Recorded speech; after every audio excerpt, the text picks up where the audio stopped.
Nëse Edi Rama ftohet të marrë pjesë në bordin e paqes, në vend që ne dalim me zell kaq të madh diplomatik dhe themi po, do marrim pjesë, dhe ta shesim pjesëmarrjen e kryeministit shqiptar si fitore personale e Edi Ramës, ne duhet vendosim kushtet e aleatët tonë.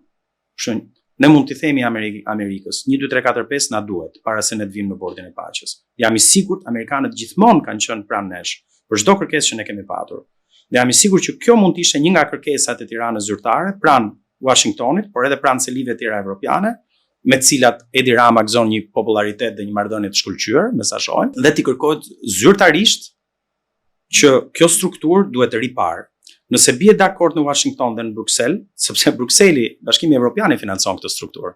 Bashkimi Evropian ishte ai entitet i cili e mbështeti fort diplomatikisht, bashkë edhe me mbështetjen e Washingtonit në atë kohë ngritjen e kësaj gjykate speciale.